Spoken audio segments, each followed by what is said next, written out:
This program has been brought to you through the generous support of the Leadville and Twin Lakes Destinations and the Lake County Tourism Panel.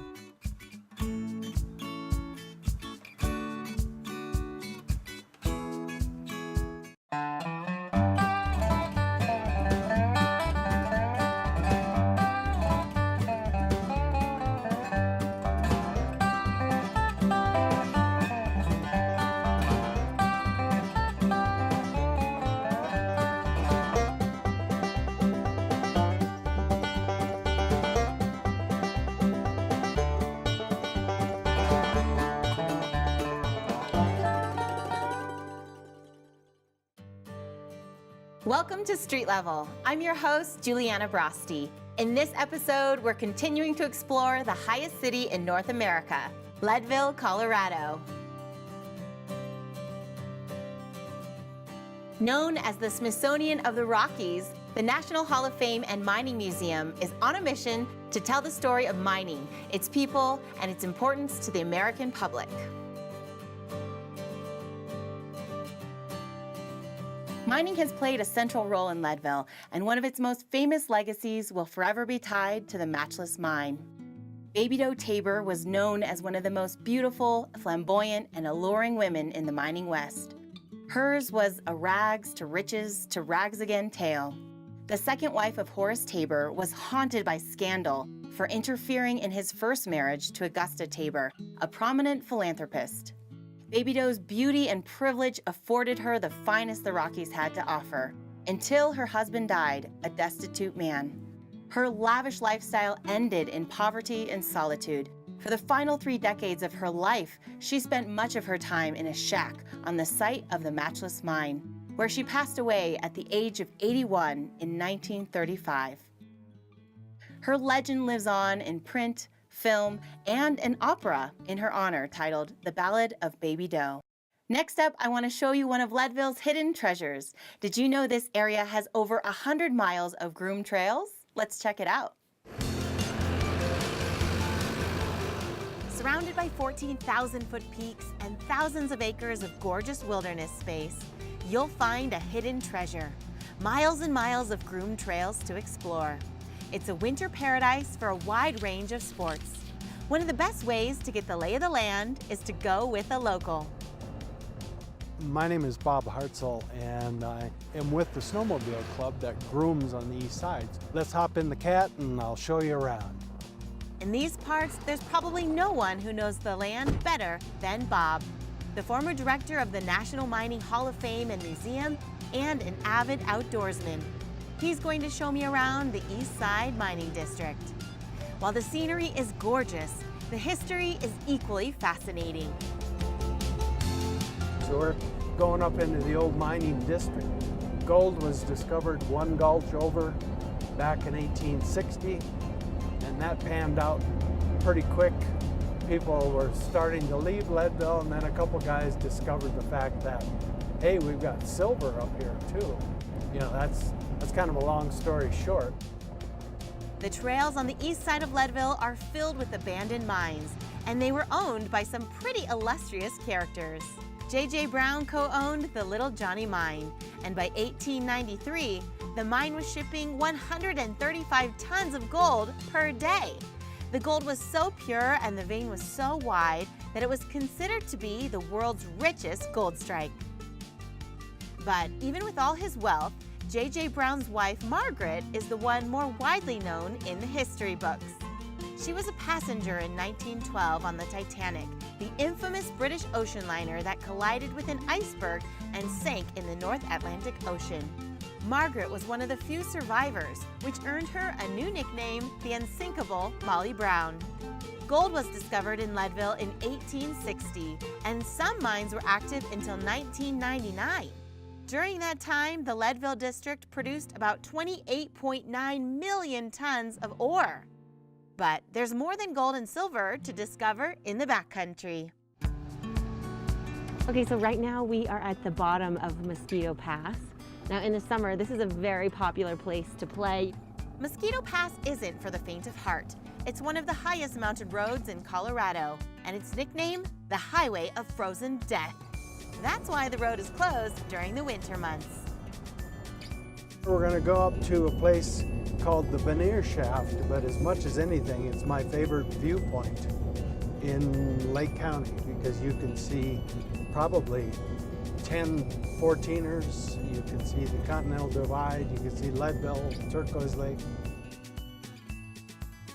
This is the Veneer mine, and at one time there was a head frame and a shaft right where you see those two pipes over there. You could take a rock and hold it over and drop it down and listen for that rock and never hear it hit. That mine was so deep. Take in the stories from the past and breathe in the fresh air here at 11,500 feet. I just enjoy coming out because it is a beautiful place, all by yourself or showing it off to friends. There's no doubt these expansive, top-of-the-world views are well worth the trek. History is just right here waiting for us.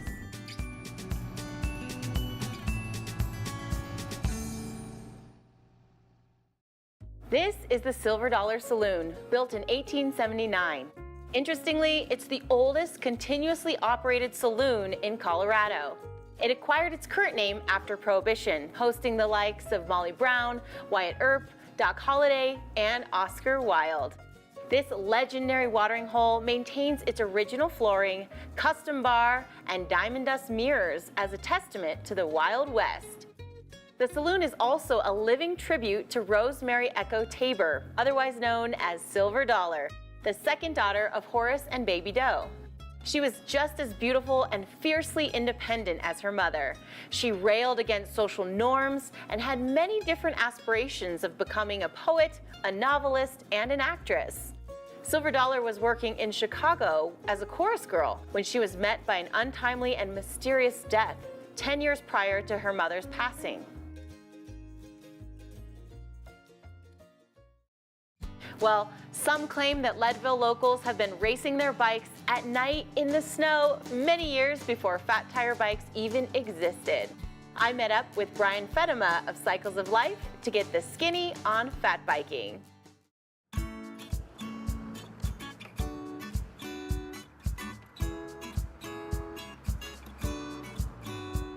Leadville is Colorado's last frontier. I think it's the last place that you can go to that isn't super developed. You come here for a reason. You come here to retreat, to refresh, recharge. It's a wonderful place to be. I'm Brian. My store is Cycles of Life here in downtown Leadville, Colorado, right across the street from the Tabor Opera House. I mean, you walk out the back door of the bike shop here and you're just enamored with all the 14ers in the backyard. The grandeur of looking to the west is pretty amazing. The first time you get a bike, that's kind of your first sense of freedom. It allows you to just go wherever you want to go. I guess historically people have kind of ridden their bikes from spring to fall and kind of put them away, and fat bikes have kind of filled that niche. You can ride a fat bike all year round. Fat biking is abnormally awesome.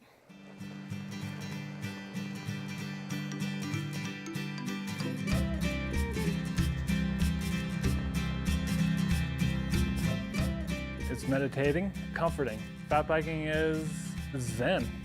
We have over 70 miles of groomed trails, and that's multi-use trails, everything from biking to cross-country skiing to snowmobiling. And of course, on a fat bike, you can ride all those trails. See ya. Thank you. Enjoy yourself. Most people that come up and ride, they're just kind of blown away. The quality of it, how well designed it is. This is the Timberline or Wheelers Trails. It's so beautiful and peaceful in here. I love it. You can really hear your thoughts. It's so fun pedaling through the forest. This single track is quite narrow, but there's just enough space. It's kind of an optical illusion. Most of the uphills, so you don't really necessarily know you're going uphill because it's really contoured and designed. One of my favorite trails out there, which is called Permagrin, and that trail is a climbing trail for the most part, but you wouldn't know it riding the trail, and it definitely puts a grin on your face. This is so much fun. Whee! It's kind of cool how these fat tires feel like you got plenty of traction, and there's a lot of suspension in this bike, so it really feels pretty smooth going over little bumps and stuff. My legs are getting a workout, feeling the warmth. It's kind of cool how these fat tires really make it feel kind of effortless at sometimes, but the altitude, you can't hide that. My lungs, I can feel them. Being that we're at 10,000 feet, it's a really, really great place for people to train. No matter what your level of biking abilities are, you can have fun. You forget how much snow we've had this year until you step off the trail and your foot just sinks. Leadville's awesome. We love Colorado. I love Colorado. I think Leadville has a culture of its own. I feel super fortunate that I just stumbled upon this place, and I think that's also what makes it so amazing. It's not a place that people seek out. When you think about living in Colorado or anywhere in the world, Leadville doesn't come up to the top of your head. It's awesome to live up here. You get to be in your element. You get to have this place be whatever you want it to be. I strongly believe that when people come here on vacation, when they get done with their vacation, they go home, they are relaxed. They don't need a vacation from their vacation. Everything is just a little slower pace. It's just a lot more fun.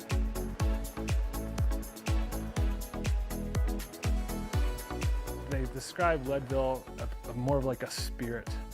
You know, like a spirit that you can feel it, but you can't necessarily explain it. And I think that if you come to Leadville, you'll probably understand it more.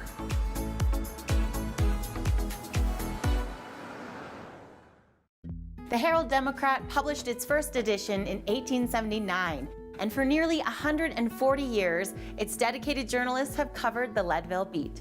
They've garnered over 75 awards from the Colorado Press Association. The building in which the Herald resides dates back to 1895 and was originally a mortuary. Now, the basement is home to its iconic printing press that still retains that last paper printed upon it.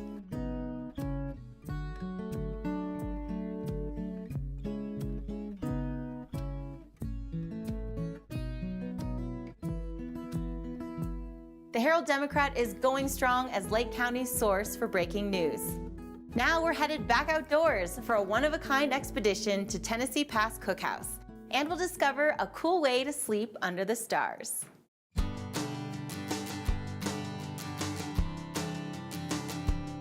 It's not every day you get to wake up to the peace and quiet of the Colorado backcountry. Tucked away in the San Isabel Forest on top of Tennessee Pass, a unique Rocky Mountain getaway awaits. And the adventure to get there is half the fun. 9 miles outside of the historic town of Leadville, high on the Continental Divide, I arrive at a hub for outdoor recreation. I'm here at the Tennessee Pass Nordic Center, so excited to get out there on the trails. We're just getting suited up for a day of exploration in the mountains. There are cross-country skis, skate skis, fat bikes, and snowshoes at the ready. This is the place to get organized before we begin our overnight adventure. I've got my snowshoes, so I'm ready to hit the trails. I've got about a mile hike to get to the Tennessee Pass Cookhouse. We're going to have an amazing dinner, a 4-course meal, and I can't wait to see where we're sleeping. I think this is gonna be quite the adventure, so let's go. While I strap on my snowshoes, my luggage takes the express train straight to our accommodation, an overnight sleep yurt. I embark on a mile-long walk through the wilderness, following a mellow trail that gains about 300 feet of elevation. And it's beautiful here in the forest. There are over 27 kilometers of set track and wide skate lanes on a groomed trail system, and terrain that caters to all ability levels. My cheeks are nice and rosy. My wife and I, Roxanne, started this 23 years ago. A lot of it was just our passion of skiing, the outdoors. We got started with the cross-country skiing first, and then we realized that we had this great spot with views and everybody was always up there having lunch, and we kind of decided to expand the picnic table, and we put in a yurt where people can come and have dinner and then lunches on the weekend. It's definitely been just a complete passion of the outdoors and what we're doing. Before we check out the cookhouse, let's get settled in.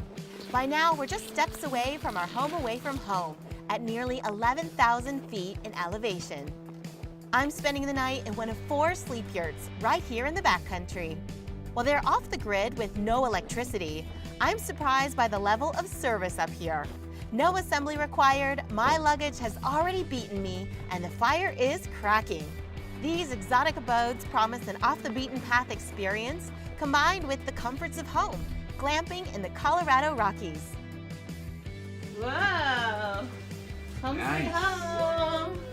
It's quite the getaway for groups of friends or family. Isn't this place incredible? It is so cool. I love how rustic it is. Let me give you a tour. These are actual skis from the 10th Mountain Division.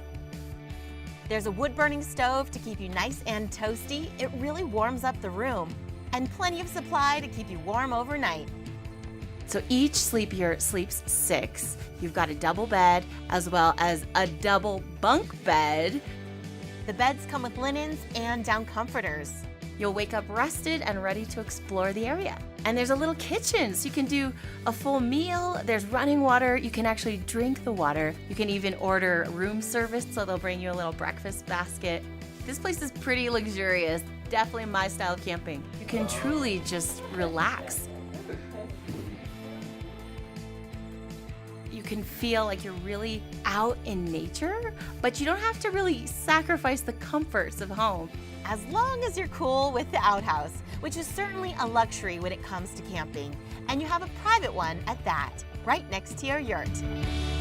People who come to the sleep yurts experience a very peaceful and calming environment. And I think in today's world, that's very needed. Normally, people don't get cell service here. So at first, people are kind of scared maybe, but I think in the big picture, they're very relieved. People just love the adventure. Now it's time to head back down the mountain to the Tennessee Pass Cookhouse. It's just 3/10 of a mile between me and dinner. I'm hungry. Stumbling upon a fine dining establishment in the middle of the forest is Rocky Mountain Gold. The Tennessee Pass Cookhouse is a tradition that has been enjoyed for over 20 years. And tonight, we get to see what it's all about. We've got a reservation for the top restaurant in town, literally. No matter the method of travel, hiking in the high country will surely ignite an appetite. We'll let the experts take care of the rest. And so, our evening of elegance in the backcountry begins by candlelight. We warm up and wind down, all in good company. Cheers! We whet our appetite with wild boar sausage, a grilled portobello mushroom, and green apple baked with brie and walnut. The food is right on par with the rustic yet sophisticated atmosphere. Can't wait to see what's next. Back in the kitchen, our chef Dylan Brody prepares a selection of seasonal dishes for our 4-course meal. Something that we try to do with the whole backcountry aspect is just try and do some gamier foods. The rainbow trout, a dish that's definitely local to this area. The Colorado rack of lamb, it's all born, raised, and harvested in Colorado. And in front is grilled elk tenderloin. Definitely a staple of Colorado as well. With the oven roasted pheasant, just another thing, it's a wild game. Wild mushrooms in the stuffing give it like a really savory and robust flavor. And the apricots kind of come in with a little bit of a sweetness that really just complements the meat of the pheasant very well. Being in the backcountry, we think that it just fits kind of the whole experience to have food that also comes from the backcountry. Having just 5 entrees to choose from doesn't make the decision any easier. Here's an elk ready to go. Colorado rack of lamb.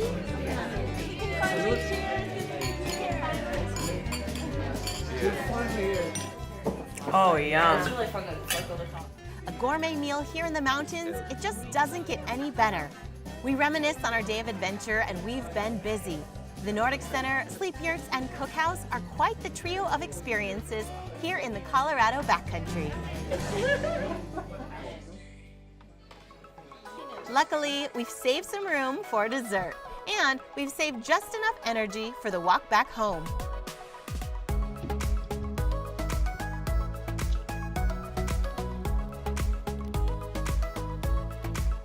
After our exciting day outdoors, there's no question we'll be sleeping like babies in no time. All right, good night.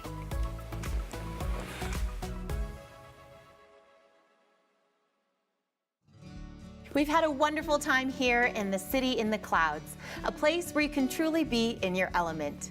Leadville boasts a unique charm with a wealth of history and heritage, elevated beauty, and abundant year-round recreation. Other places to visit while you're in town: St. George's Church, Temple Israel, the Healy House, and Dexter Cabin, plus lots of merchants and a variety of locally owned restaurants to try.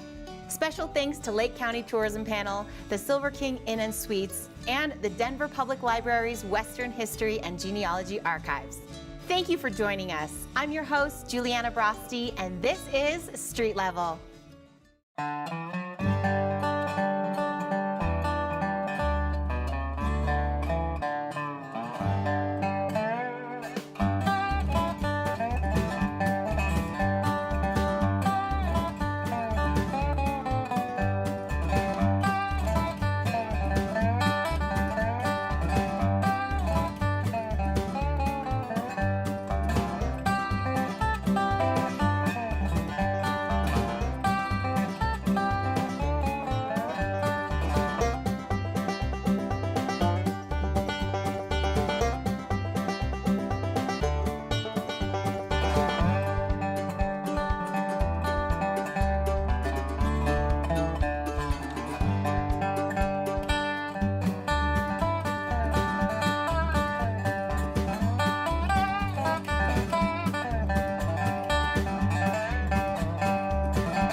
This program has been brought to you through the generous support of the Leadville and Twin Lakes destinations and the Lake County Tourism Panel.